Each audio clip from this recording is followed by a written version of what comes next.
ఇక్కడున్న పెద్దలకి మరి మహిళలకి అక్కలకి అంతా ఇక్కడున్న వేరే రాష్ట్రం నుండి వచ్చిన అక్కలు కానీ నా ధన్యవాదాలు తెలుపుతూ ఈరోజు ఈ చర్చ జేఏసీ ఈ చర్చ వేదిక జరుగుతున్న మన బహుజన రాజకీయ గారు జేఏసీ తరఫున మన రామాంజనేయులు గారు మళ్ళీ ఆదినారాయణ గారు వాళ్ళ టీంకి అంతా ధన్యవాదాలు తెలుపుతూ మళ్ళీ ఇక్కడ కొంతమంది యువకులు ఉత్సాహంతో మాట్లాడినారు. ఆ మాటకి నాకు చాలా మంచిగా అనిపించింది. కానీ ఈ యువకులు మన జేఏసీ తరఫున ప్రతి మన నియోజకవర్గాలు ఈ మీటింగ్ ఇక్కడతో ఆగదు.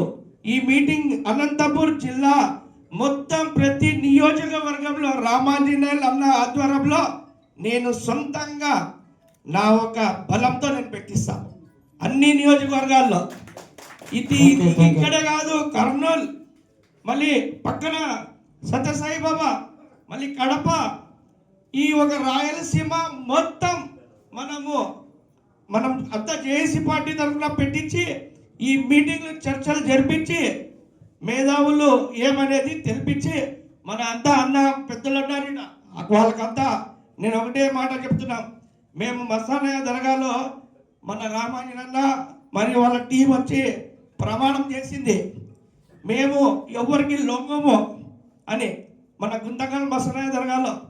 ఆ మాట కోసం మేము ఈరోజు ఎంత పెద్ద మీటింగ్ పెట్టినా దానికంతా ఖర్చు కానీ ఏమన్నా కానీ నేను భరిస్తాను, ఎందుకంటే ఒకరి మీద భారం వేయను.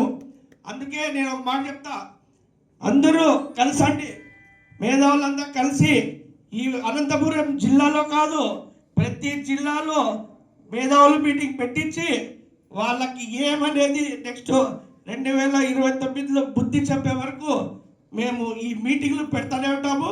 యువకులకి మహిళలకి అంతా కలుపుతూనే ఉంటాము.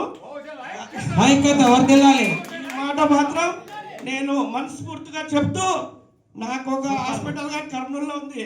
నేను ఒక 200 మందికి ప్రతి సంవత్సరము 200 మందికి ట్రీట్మెంట్ ఫ్రీ చేపిస్తా. సూపర్.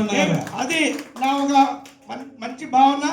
ఎవరికైనా కానీ అనంతపురం జిల్లాలో కానీ ఏ జిల్లాలో కానీ రాండి, నా హాస్పిటల్లో నేను ట్రీట్మెంట్ ఫ్రీ చేపిస్తా.